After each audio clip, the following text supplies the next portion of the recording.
बच्चों एक बार फिर से स्वागत है आप सभी का अपने YouTube चैनल श्री गुरुकुल में। और आज बच्चों हम लोग बात करने वाले हैं क्लास 12 के चैप्टर प्रत्यावर्ती धारा के बारे में।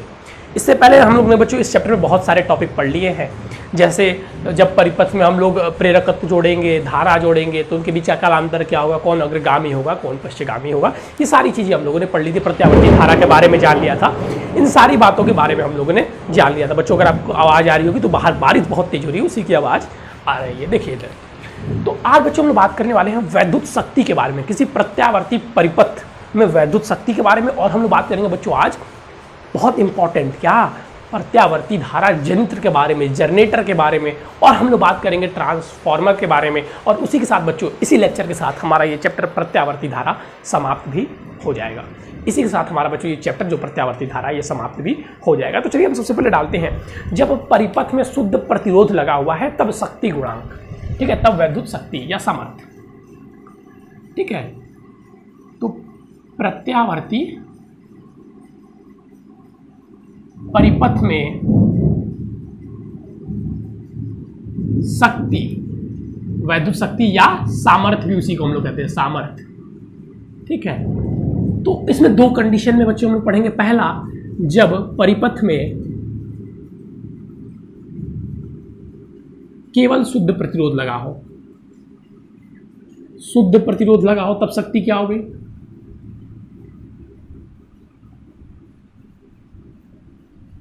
ठीक है। और दूसरा कंडीशन क्या होगा,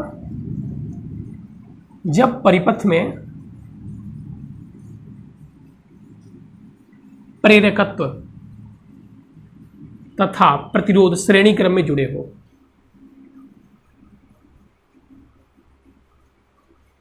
श्रेणी क्रम में जुड़े हो तब शक्ति।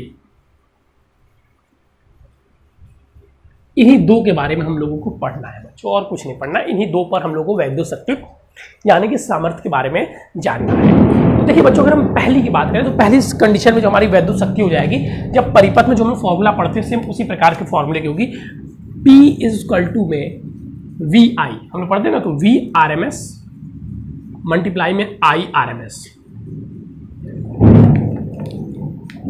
अब सर ये RMS क्या है भैया, किसको नहीं पता, वर्ग माध्य मूल मान, विभव का वर्ग माध्य मूल मान, धारा का वर्ग माध्य मूल मान निकलवाया था पहले ही लेक्चर में। क्या होता है ये, तो सर VRMS = होता है V0/√2, याद आया। और IRMS मतलब होता है क्या,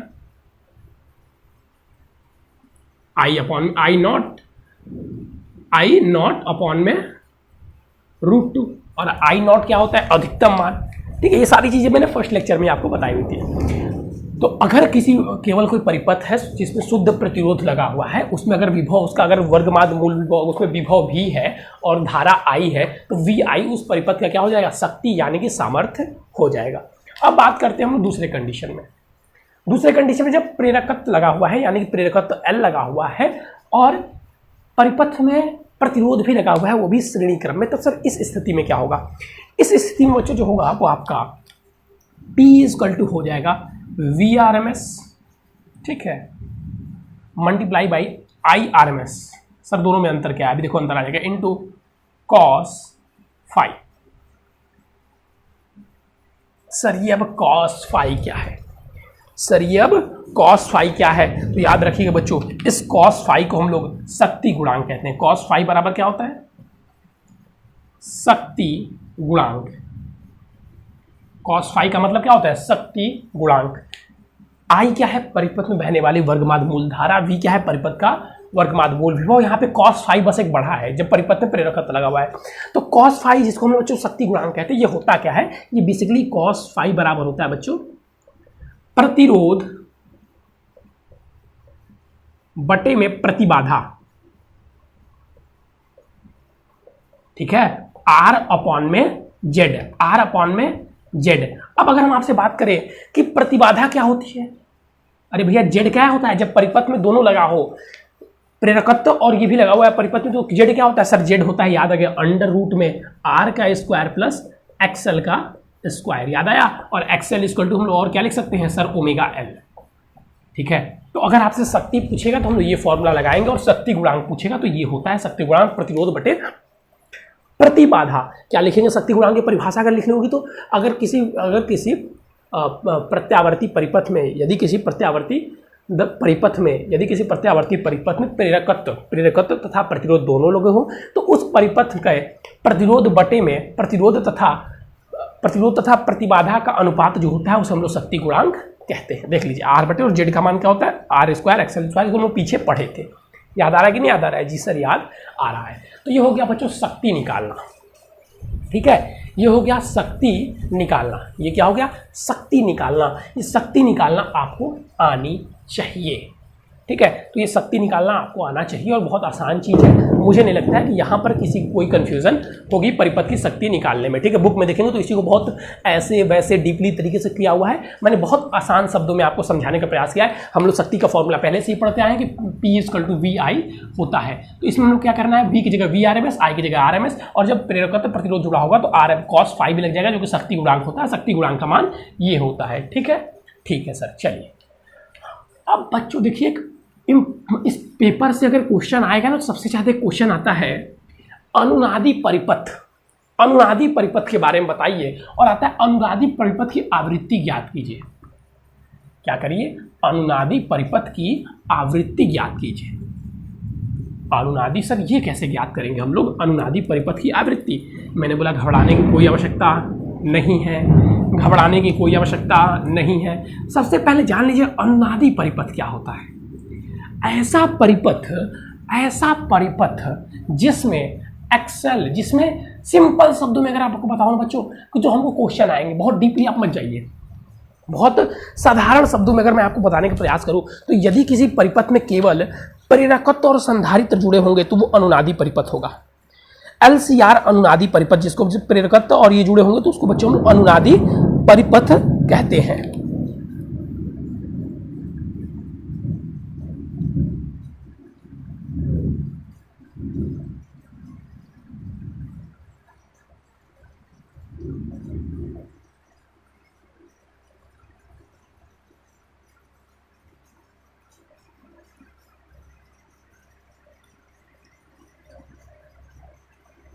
चलिए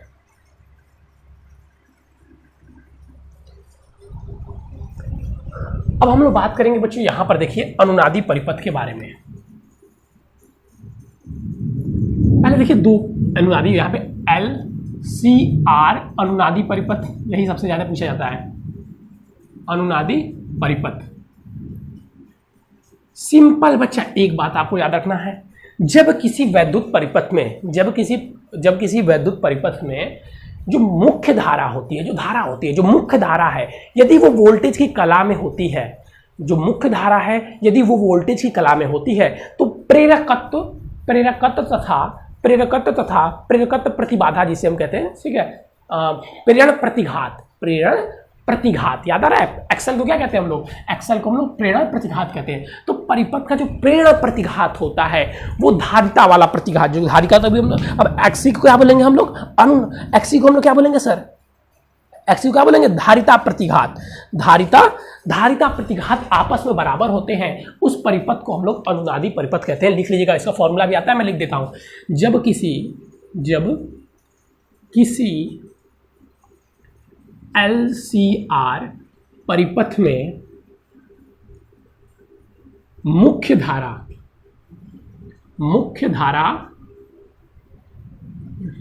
जब किसी LCR परिपथ में मुख्य धारा तथा विभव एक ही कला में होते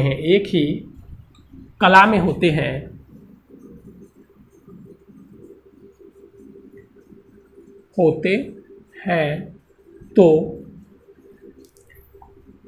प्रेरण प्रतिघात एक्सेल तथा धारिता प्रतिघात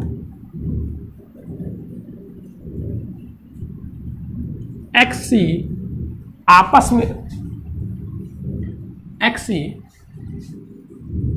एक दूसरे के बराबर होते हैं।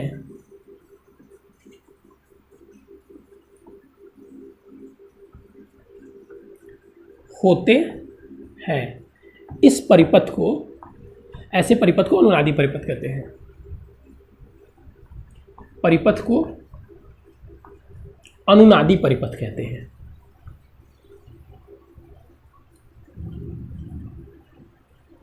अब एक बात याद रखिएगा, ये LCR परिपथ की मैं बात कर रहा हूं। अगर किसी परिपथ में सिर्फ L और C भी जुड़े हुए हैं, यानी कि प्रेरकत्व जुड़े हुए हैं और धारिता, तब भी उस परिपथ में भी अगर अनुनादी परिपथ बनता है। कब? जब XL और XL, जो आपका XL है और XC आपस में बराबर हो, XL और XC आपस में बराबर होंगे, तब भी वो अनुनादी परिपथ बन जाएगा। कब? जब परिपथ में क्या क्या जुड़े होंगे? L यानी कि प्रेरकत्व तथा संधारिता, प्रेरकत्व तथा धारिता दोनों जुड़े होंगे, तब भी परिपथ कैसा बन जाएगा? अनुनादी परिपथ बन जाएगा। तो LCR अनुनादी परिपथ क्या है? वो परिपथ जो जिनमें मुख्य धारा और विभव एक ही कला में हो, तब परिपथ का जो होता है बच्चों, तो प्रेरण प्रतिघात तथा धारिता प्रतिघात एक दूसरे के बराबर होता है। ऐसे परिपथ को अनुनादी परिपथ कहते हैं। आपसे बहुत ज्यादा जानते क्या पूछता है? अनुनादी परिपथ की आवृत्ति।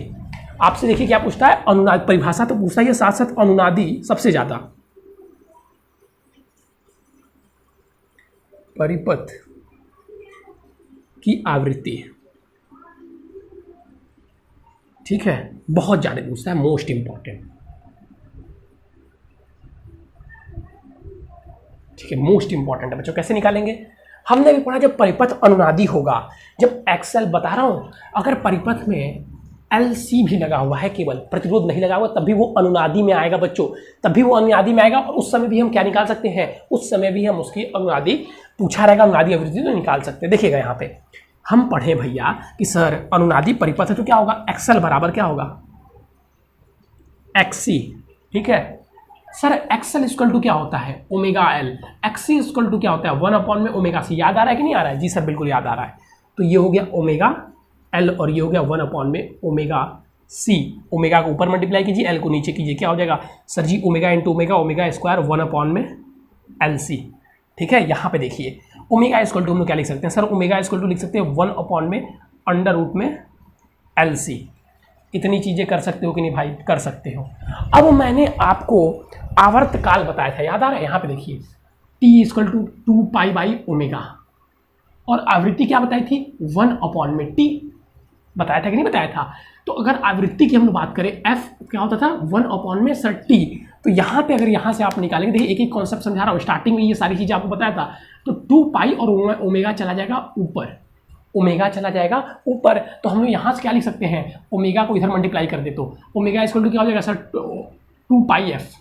ओमेगा की जगह हम क्या लिख सकते हैं? 2πf। तो हमें क्योंकि आवृत्ति निकालना था, और जो f क्या है? f आवृत्ति है, और आवृत्ति हमसे निकालना भी है, तो ओमेगा की जगह क्या रखेंगे? 2πf। देखिएगा 2πf इक्वल टू में 1/में LC। ये फॉर्मूला बच्चा याद रखिएगा, हमेशा बहुत क्वेश्चन आते हैं। तो f इक्वल टू क्या हो जाएगा? 1/में 2π under root LC। Most important question, निश्चित एक क्वेश्चन पेपर में आएगा, लिख दे रहा हूं, इससे क्वेश्चन निश्चित पेपर में आएगा। Most important formula, most important formula, बहुत ज़्यादा पेपर में आने वाला ये क्वेश्चन है। अनुनाद का ये भी पूछाता है कि अनुनाद परिपथ क्या होता है, और दूसरा अनुनाद परिपथ की आवृत्ति। तो अनुनाद परिपथ की आवृत्ति कैसे आई, मैंने ये भी बता दिया। दूसरी बात, अगर परिपथ में केवल L और C भी लगे हुए हैं, और परिपथ में तो XL का मान अगर धारा, मुख्य धारा और विभव अगर एक ही दिशा में है, तो वो परिपथ भी अनुनादी होती है। तो उसमें भी जो विभव आएगा सेम ही आएगा, ठीक है। यहाँ पे प्रतिरोध रहे या न रहे, जो आवृत्ति का फॉर्मूला होगा वो सेम ही होगा, ठीक है। यही सेम कॉन्सेप्ट लगेगा, बस यहाँ पे R की जगह बस LC लिख दिया जाए, तो वो LC परिपथ की बात हो जाएगी, ठीक है। ये जैसे यहाँ पे R था, तो LCR परिपथ के लिए यही है, सब फॉर्मूला सब सेम रहेगा, बस यहाँ से R हट जाएगा, ठीक है, और बस R जोड़ देंगे तो LCR परिपथ हो जाएगा। समझ में आया? ठीक है सर, चलिए इसको कर लीजिए। तो हम लोग पढ़ने वाले हैं बच्चों जनरेटर के बारे में, डायनोमो भी जिसे हम लोग कहते हैं। जल्दी से इसको लिखिए, फिर हम लोग डायनोमो के बारे में चर्चाएं करेंगे।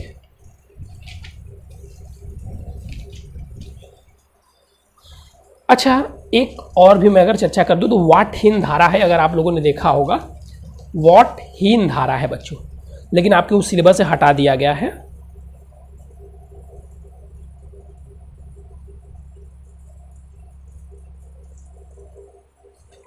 ठीक है, तो वाटहीन धारा के बारे में अगर आप लोग कहेंगे, थोड़ा सा बस आप लोगों को बता देता हूं। चलिए देखिए, अब वाटहीन धारा क्या होती है, तो देखिए यदि किसी प्रत्यावर्ती परिपथ में केवल प्रेरकत्व और धारिता जुड़ी हो, ठीक है, और परिपथ में धारा बहे लेकिन शक्ति क्षय शून्य हो तो ऐसे परिपथ को हम लोग वाटहीन परिपथ कहते हैं। याद रखिएगा, यह आपके सिलेबस से हटा दिया गया है लेकिन लिख लीजिएगा। मैं एक बार फिर से रिपीट कर देता हूँ, वाटहीन परिपथ वे परिपथ है ऐसे प्रत्यावर्ती परिपथ जिसमें केवल प्रेरकत्व तथा धारिता जुड़ी हुई है।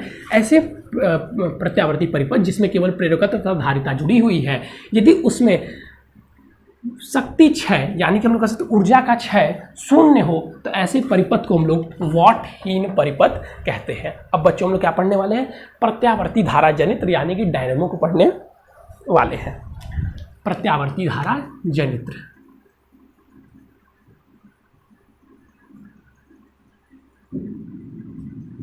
देखिए मैं यहां पर आपको सिर्फ समझाऊंगा या डायनेमो, ठीक है, और इसका जो आप लोग को लिखने के लिए होगा वो आपको मिल जाएगा आपके व्हाट्सएप पर, ठीक है। लिखने के लिए इसका मतलब जो स्ट्रक्चर होगा, संरचना और सब समझा दूंगा। लिखने के लिए यहाँ पे बार बार भर के लिखूंगा नहीं, आपका टाइम वेस्ट नहीं करूंगा, आपको व्हाट्सएप पर उसको PDF के रूप में वो मिल जाएगा। देखिएगा, अब मैंने आपको बताया था, याद है पहले ही क्लास में, डैम से एनर्जी बनती है, इसी से बनती है। डैम से जो एनर्जी बनती है बच्चा, इसी से बनती है। देखिए जो प्रत्यावर्ती धारा जनित्र है ये विद्युत चुंबकीय प्रेरण, याद आ रहा है हम लोग पढ़े थे, स्वप्रेरण पढ़े थे ना, अभी उसका भी काम आएगा। अन्योन प्रेरण, अन्योन प्रेरण पे जो आपका जो ट्रांसफार्मर अगला पढ़ेंगे वो अन्योन प्रेरण पे है, तो ये विद्युत चुंबकीय। तो प्रत्यावर्ती धारा जो जनित्र है बच्चों, ये अन्योन प्रेरण के विद्युत चुंबकीय प्रेरण के सिद्धांत पर आधारित है। विद्युत चुंबकीय सिद्धांत पर आधारित एक महत्वपूर्ण जनित्र कह सकते हैं, एक महत्वपूर्ण जनित्र है जिसके द्वारा हम यांत्रिक ऊर्जा को वैद्युत ऊर्जा में परिवर्तित कर सकते हैं। यांत्रिक ऊर्जा को वैद्युत ऊर्जा में परिवर्तन कर सकते हैं। लिखिएगा क्या है भैया, ये जो प्रत्यावर्ती धारा जनित्र है ये विद्युत चुंबकीय प्रेरण के सिद्धांत पर आधारित एक ऐसी जनित्र है जो काइनेटिक एनर्जी को किसमें, इलेक्ट्रिकल एनर्जी में चेंज करती है, ठीक है। चलिए, तो अब हम लोग बात करेंगे बच्चों किसके बारे में, अब इसकी संरचनाओं के बारे में बात करेंगे, ठीक है, संरचनाओं के बारे में। चलिए, ये क्या करती हैं, सबसे पहले आपको याद होना चाहिए विद्युत चुंबकीय प्रेरण के सिद्धांत पर आधारित एक ऐसी युक्ति है जो यांत्रिक ऊर्जा को वैद्युत ऊर्जा में परिवर्तित करती है। यांत्रिक ऊर्जा को किसमें परिवर्तित करती है, वैद्युत ऊर्जा को। यांत्रिक ऊर्जा को किसमें परिवर्तित करती है, वैद्युत ऊर्जा में। यांत्रिक को वैद्युत कौन, प्रत्यावर्ती धारा जनित्र। अब संरचना में देखिएगा इसमें होता क्या है। देखिए इसमें क्या होता है बच्चों, दो बड़े बड़े ऐसे चुंबक होते हैं, जैसे ये नॉर्थ, ये साउथ, थोड़ा और दूर, बहुत विशाल चुंबकीय क्षेत्र आप कह सकते हैं, बहुत विशाल चुंबकीय क्षेत्र होता है बच्चों। अब इसके बीच में एक पट्टी लगी हुई होती है। मैं बनाने में असमर्थ रहूँगा, मेरी ड्राइंग अच्छी नहीं है उतनी, आप लोग तो जानते ही हैं, जैसी भी है ठीक है, जैसा भी है क्या है ठीक है। बहुत ज़्यादा हम लोग को आर्टिस्ट नहीं बनना है, ठीक ठाक भी तो नहीं बना पा रहे हो सर तुम, हे ठीक ठाक। लो भाई, बहुत सुंदर बना दिया मैंने। अच्छा, मैंने बहुत लोगों को देखा जो हमसे भी गंदा बनाते हैं, वो भी यहाँ पे हमको ज्ञान देते हैं, सर आप अच्छा नहीं बना पाते हो। हे, बेइज्जती कर दिया सर ने हमारा। चलिए, ये ठीक है, कुछ ऐसा, और फिर यहाँ से आप जोड़ दीजिए, यहाँ से ले ये बत्ती जला दीजिए, ये लीजिए, शानदार बना दिया सर आपने, शानदार बना दिया। बत्ती भैया हमारा जला दो, ठीक है। चलो यहाँ से ऐसे धारा बहने लगी, इधर ध्यान दो। मेन हम लोग को इस पर चीज़ें क्या समझनी है, समझिए। सर ये आपने बोला विद्युत चुंबकीय प्रेरण के सिद्धांत पर काम करता है, कैसे? देखिए ये जो आप देख रहे हैं इसको पहले समझिए कि एक तांबे की तार पर कॉपर की रिंग लपेटी हुई होती है, इसको हम लोग आर्मेचर कहते हैं। मैं सारी संरचना आपको दूंगा, आप पढ़ लीजिएगा, मैं बस आपको इसकी कार्यविधि समझा रहा हूँ। इसको आर्मेचर कहते हैं, आर्मेचर, ठीक है। क्या है ये आर्मेचर है, और इसको सर्पिल वलय कहते हैं। ये जो दोनों चीजें आपको दिखाई दे रही है, सर्पिल वलय,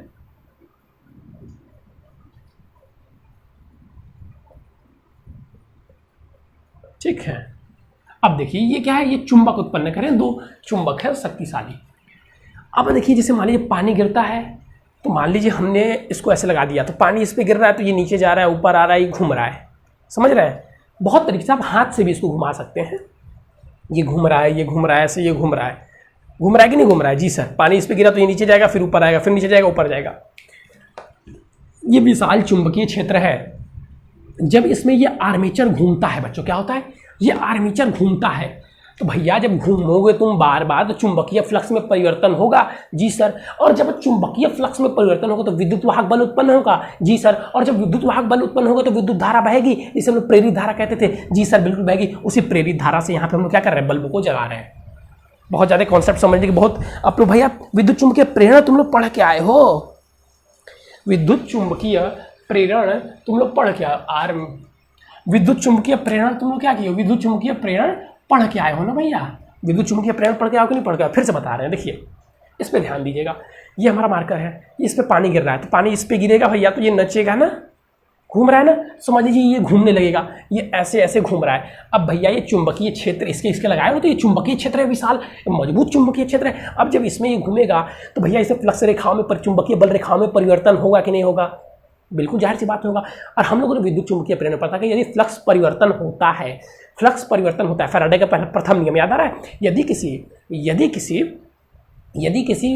किसी चालक के चुंबकीय फ्लक्स में परिवर्तन होता है तो उसमें प्रेरित विद्युत वाहक बल उत्पन्न हो जाता है, और यदि परिपथ बंद रहती है तो प्रेरित धारा बहने लगती है।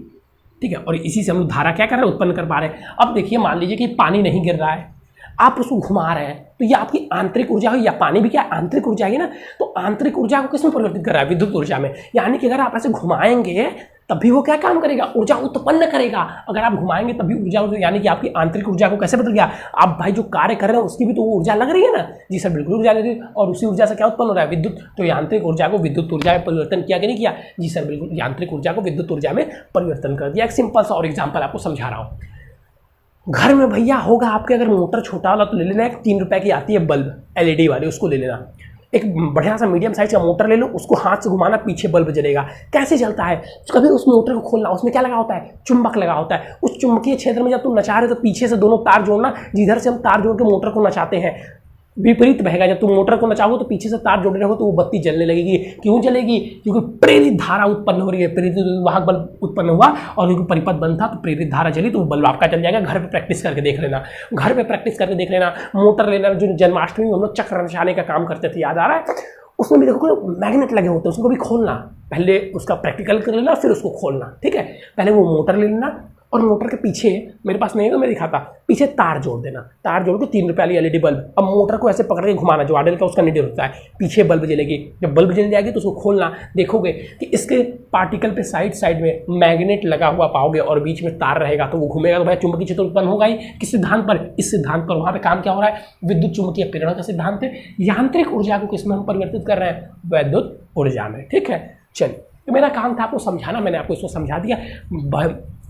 इसमें क्या क्या चीज़ें होती हैं? तो एक विशाल चुंबकीय क्षेत्र उत्पन्न करने के लिए चुंबक होता है, एक आर्मेचर होता है, और ये सर्पिल वलय होता है जो घूमते हुए पर लगाते हैं। ये देखिए ये घूमती रहती है, ये पत्ती ऐसे, ये ऐसे घूमती है। ठीक है, लेकिन ये सर्पिल वलय नहीं घूमता है, इस पर ऐसे कहते हैं, आपने देखा होगा बहुत जगह, तो वहाँ पर पकड़ा रहता है, ये घूमता नहीं है। यहाँ से हम क्या करते हैं? धारा को ले लेते हैं। ठीक है, ठीक है सर। चलिए, इसका नोट्स जो है आपको व्हाट्सएप पर मिल जाएगा, संरचना, कार्यविधि। मेरा काम था समझाना, मैंने समझा दिया। फालतू में लिख के आपका टाइम वेस्ट करने का मेरा कोई लक्ष्य है नहीं। चलिए, अब हम लोग बात कर रहे हैं भैया ट्रांसफार्मर के बारे में, और इसी ट्रांसफार्मर के साथ ये चैप्टर आपका खत्म। ट्रांसफार्मर के साथ आपका चैप्टर खत्म। ठीक है, और ट्रांसफार्मर में भी मैं आपको जो संरचना और क्या होगा वो PDF के रूप में मिल जाएगा, सिर्फ समझाऊंगा। मेरा काम बस आता है समझाना। ठीक है, ट्रांसफार्मर,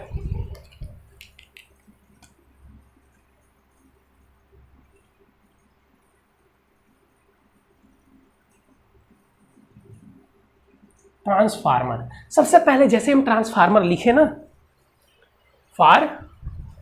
फार्मर, ठीक है, वैसे लिखा हो ना। चलिए, गलत होगा तो कोई बात नहीं है। जैसे ट्रांसफार्मर के बारे में बात करेंगे, ट्रांसफार्मर 2 प्रकार के होते हैं। कौन कौन से बच्चे? अपचयी ट्रांसफार्मर,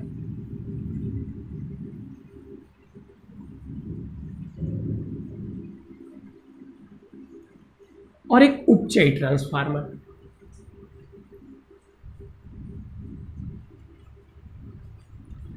पहले समझिए इसका हम लोग उपयोग क्यों करते हैं। भैया ये बताइए, प्रैक्टिकल भी करके देख लेना, जनित्र से तो वैद्युत धारा उत्पन्न कर लिए आप। जी भी सर, बिल्कुल उत्पन्न तो कर लिए। अब ये सोचिए कि अगर हम मोटर धीमे न चाहेंगे, फ्लक्स परिवर्तन कम होगा, वैद्युत धारा कम उत्पन्न होगी कि नहीं होगी? बात तो सर आपकी सही है, वैद्युत धारा कम उत्पन्न होगी। अब हम उसको हम तेज न चाहते हैं, सेम यही के साथ मोटर वाले में घुमाना, मोटर घुमाओगे धीरे धीरे तो बत्ती धीमे जलेगी, तेज घुमाओगे बहुत तेजी से जलने लगेगी। अब मोटर को एकदम तेज घुमाने लगे, बहुत ज़्यादा धारा उत्पन्न होगी। बात तो सही है सर। अब ये बताइए, मान लीजिए हम घर में कोई ये लाइट जो जला रहे हैं, जलाए हुए हैं, ठीक है, आप जो कमरे में आपकी बत्ती जला हो जला, उसको हम कभी कम धारा दें, कभी अचानक से बहुत ज़्यादा धारा दे दें, बाम, खत्म, टाटा बाय बाय फिनिश। याद आ रहा है किसका है ये? हाँ चलिए, तो तुरंत खत्म, टाटा बाय बाय फिनिश हो जाएगा बल्ब आपका। तो ऐसे तो भैया फ्रिज भी खराब हो जाएगा, टीवी भी खराब हो जाएगा, सारे सब्जेक्ट खराब हो जाएंगे। बिल्कुल ऐसे होते भी थे। उसके बाद से उत्पत्ति की गई ट्रांसफार्मर की। ये क्या करता है कि जब कम आएगा तो उसको अधिक में बदल देगा। कौन? ये जो आपको दिखाई दे रहा है अपचयी, ये उच्च विभव को, उच्च विभव वाली अधिक धारा को निम्न विभव वाले, उच्च विभव वाले कम धारा को निम्न विभव वाले उच्च धारा में परिवर्तन करता है।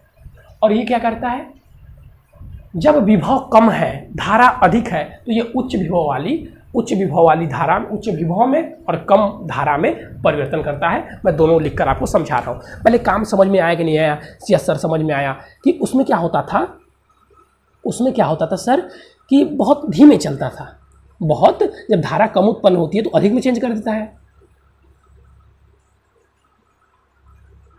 चलिए, तो पहले इसके बारे में क्या काम कर रहा है समझ रहे हैं। जब विभव कम है, जब धारा कम है तो उसको अधिक कर दे रहा है, और जब धारा कम है तो उसको कम, अधिक है तो कम कर दे रहा है। मतलब एक मीडियम बनाए रख रहा है बराबर। कैसे? तो देखिए यहाँ पे पहले हम लिख देते हैं दोनों में। उपचयी क्या होता है लिख लीजिए, अपचयी।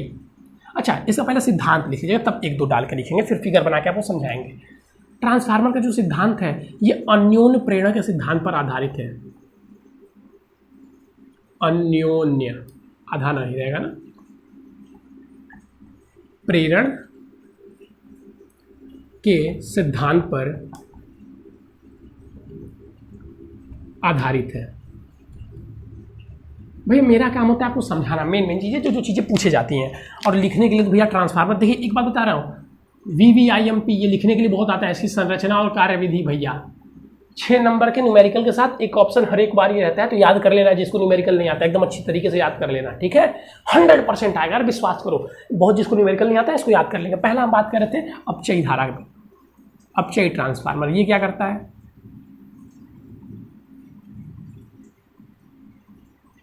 और दूसरा था उपचयी ट्रांसफार्मर, दोनों को लिख लीजिएगा। सर आप इतने बड़े बड़े टॉपिक को इतना छोटा कर देते हो, कभी कभी तो सर डर लगता है कि आप जो पढ़ा रहे हैं उसमें से आएगा होगा कि नहीं। अरे भाई बिल्कुल विश्वास रखो, पूरे अनुभव के साथ चीज़ें कह रहा हूँ, इसी में से आएगा। इतना ही पढ़ना आवश्यक है, और मैं पूरा कंप्लीट कर देता हूँ, भले आपको थोड़ा दूँ। अब जहाँ सुई है वहाँ पे तलवार तो नहीं निकाल सकते ना सर। देखिए अपचयी ट्रांसफार्मर क्या कहता है, उच्च विभव वाली उच्च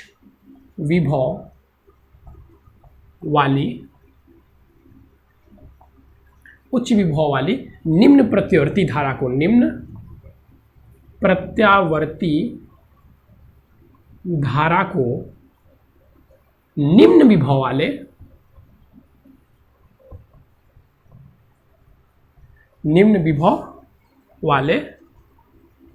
उच्च प्रतिवर्ती धारा में परिवर्तित करता है। उच्च प्रत्यावर्ती धारा में परिवर्तन करता है।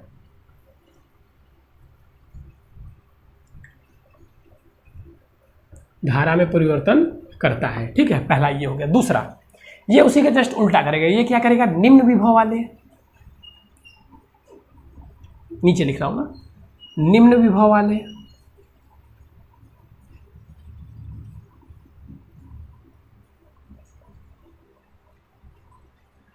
उच्च प्रत्यावर्ती धारा को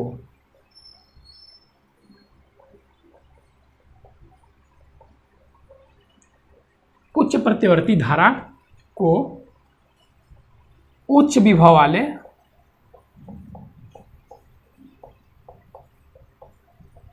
निम्न प्रत्यावर्ती धारा में परिवर्तित करता है। उच्च विभव वाले निम्न प्रत्यावर्ती धारा में परिवर्तन करता है। लिख लीजिएगा भैया सबसे पहले ये, ठीक है। अब बताऊंगा दोनों की संरचना और कार्यविधि।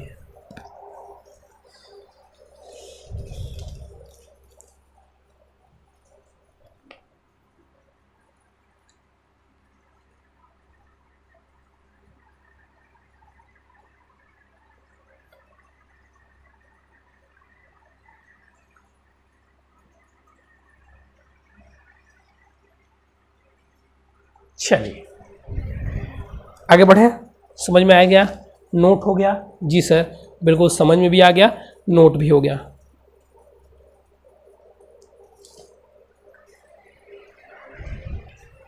चलिए अब इसको मैं रेस करने जा रहा हूं। अब देखिए दोनों बता रहा हूं, दोनों की संरचना काम कैसे करता है। अन्योन्य प्रेरणा के सिद्धांत पर आधारित है। जी सर बिल्कुल, अन्योन्य प्रेरणा के सिद्धांत पर आधारित है। मैं पहला आपको बता रहा हूं, उपचयी बताऊंगा, अपचयी बस उसी का उल्टा हो जाए। दोनों समझा दूंगा, यहीं पे चिंता करने की कोई आवश्यकता नहीं है, दोनों समझा दूंगा। दोनों बात की जाए तो एक तरह ही है। देखिए जल्दी जल्दी देखिए, टाइम भी भाई कम है, क्लास बहुत लंबी खींच रही है। देखिए इधर इसमें क्या होता है बच्चों, जानते ऐसे प्लेट होते हैं तांबे के बहुत सारे, ठीक है, और तांबे के पतले पतले, अगर आपने कभी ट्रांसफार्मर को निकाल के देखा होगा, लगे होते हैं बहुत जगह, आपने देखा होगा पतली पतली प्लेट आपस में सटे हुई होते हैं। मेरे पास होगा लेकिन कहाँ होगा नहीं पता है, ठीक है। पतले पतले पतले पतले पतले पतले प्लेट आपस में सटे हुए होते हैं। वो एक मोटा हम लोग चादर क्यों नहीं लेते हैं, कभी आपने सोचा है? आप देखेंगे बहुत सारे ऐसे पतले पतले जोड़ के इतना मोटा बनता है, एक क्यों नहीं लेते हैं? अगर एक धातु का हम एक मोटा सा भी ले सकते हैं, लेकिन उसमें भंवर धाराएं उत्पन्न होंगी, लेकिन ऐसे पतला पतला रहेगा तो उसमें भंवर धाराएं कम उत्पन्न होगी, ठीक है। ऐसे मजे के रहते हैं, बहुत पतले पतले पतले पतले, इसमें बहुत सारे जुड़े हुए होते हैं। अब देखिएगा, एक सिरे पर हम मोटे तार वाली, अगर देखिए हम क्या बनाएं, अगर मान लीजिए हमको बनाना है अपचयी, उपचयी मान लीजिए बनाना है, उपचयी कुंडली बनानी, उपचयी ट्रांसफार्मर, उपचयी ट्रांसफार्मर हम बना रहे हैं। क्या अंतर रहेगा उपचयी में और अपचयी में? अगर हम लोग देखिए उपचयी बनाना है तो इसमें दो कुंडली बनानी होती है भाई, सिंपल सी बात है। अन्योन्य प्रेरणा में दो कुंडली होती है। जी सर, तो इसमें देखिए इसको हम प्राथमिक कुंडली कहते हैं। कौन सी कुंडली कहते हैं? प्राथमिक।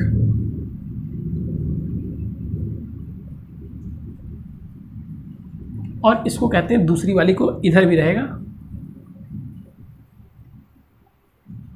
द्वितीय कुंडली। चलिए इधर ध्यान दीजिए भाई, आ जाओ कमान। जब हम लोग वो उपचयी बना रहा रहेगा, उपचयी के क्या होता है? उच्च विभव को क्या करता है?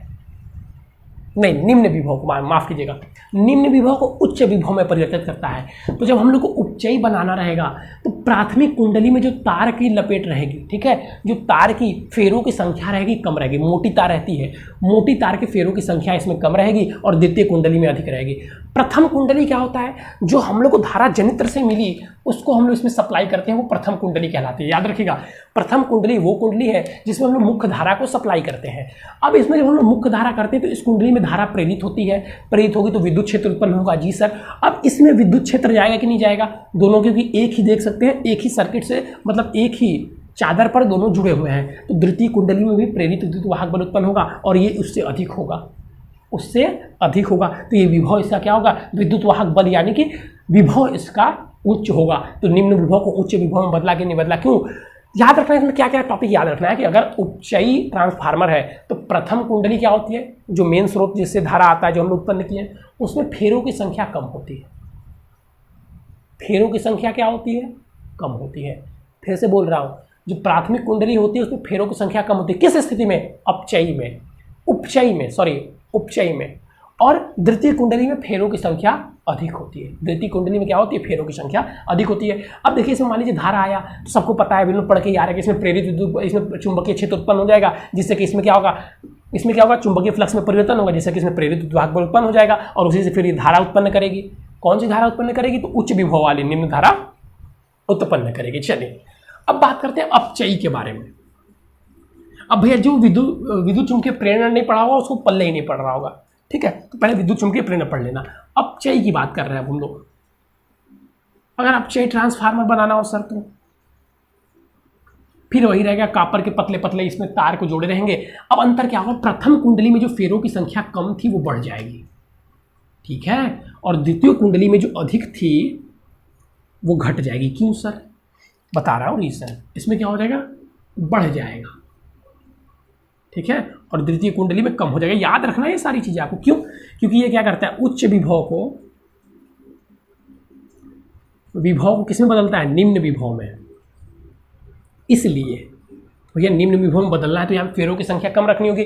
फिर उसी तरीके से इसको हम लोग धारा देते हैं जो जनित्र से उत्पन्न होती है, तो भैया यहाँ पे चुंबकीय क्षेत्र उत्पन्न हो जाता है। चुंबकीय क्षेत्र के कारण चुंबकीय फ्लक्स में परिवर्तन होता है तो यहाँ पे भी विद्युत बल उत्पन्न होता है, तो फिर से धारा बहने लगती है। तो ये क्या करता है, मैंने दिखा दिया। उपचयी अपचयी कैसे बनाते हैं, तो प्रथम अपचयी बनाना है तो प्रथम कुंडली में फेरों की संख्या अधिक रखेंगे। इसको आप पढ़ेंगे तो संरचना आपको बहुत ज़्यादा अच्छे से याद हो जाएगी। चलिए, अब अगर आपसे पूछता है, जानते हैं क्या, ट्रांसफार्मर की दक्षता, क्योंकि देखिए इसमें कुछ ना कुछ तो ऊर्जा की लॉस हो ही रही है ना, कुछ ना कुछ तो ऊर्जा का हानि हो ही रहा है, ठीक है, ऊर्जा का हानि तो हो ही रहा है। जी सर बिल्कुल। तो सबसे पहले हम लेंगे आदर्श ट्रांसफार्मर। जब ऊर्जा का ह्रास बिल्कुल ना हो, लिखिएगा आदर्श ट्रांसफार्मर के लिए, इस पर क्वेश्चन आता है,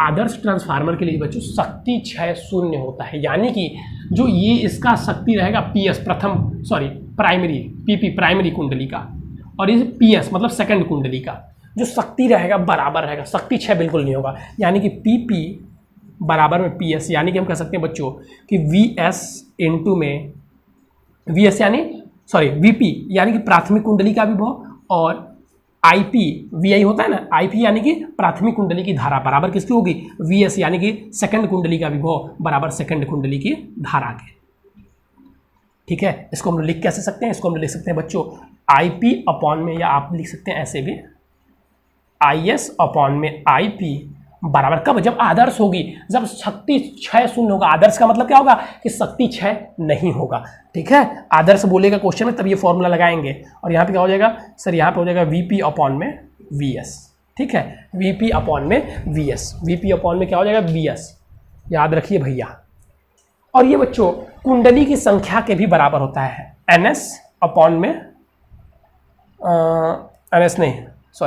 एनपी अपॉन में एनएस के। ये प्राथमिक कुंडली के फेरों की संख्या है और ये द्वितीय कुंडली के फेरों की संख्या है, एनएस, एनपी और ये एनएस, याद रखिएगा। इतनी सारी चीज़ें आपको याद रखनी है, ट्रिक तरीके से मैंने आपको समझाने का प्रयास किया है। और एक बार और एक चीज़ याद रखनी है, आदर्श तो हम लोग जानते हैं कुछ नहीं हो जाता है, तो आपसे पूछेगा कोई ट्रांसफार्मर की दक्षता कितनी है, तो दक्षता अगर आपसे पूछेगा ट्रांसफार्मर की दक्षता, ये तो भैया आदर्श कंडीशन में ये फॉर्मूला होगा कि दोनों की शक्ति क्षय शून्य होगी, दोनों की शक्ति आपस में क्या होगी, बराबर होगी। शक्ति क्षय शून्य होगी मतलब जितना शक्ति इसका था उतना इसका होगा आदर्श की स्थिति में। तो उस स्थिति में हम यहाँ से ये फॉर्मूला बना सकते हैं, और ये कुंडली की संख्या के बराबर भी होता है जो आईपी और वीपी है, ठीक है, आईपी आईएस अपॉन में VP equal to NP upon में एसपी, ठीक है। चलिए अब मान लीजिए पूछेगा भैया आदर्श तो कुछ नहीं होता है, नहीं सर आदर्श तो कुछ नहीं होता, दक्षता कितनी होगी, मतलब कितना प्रतिशत ये अच्छा है दक्षता, ये होगा बच्चों निर्गित विभव, निर्गित शक्ति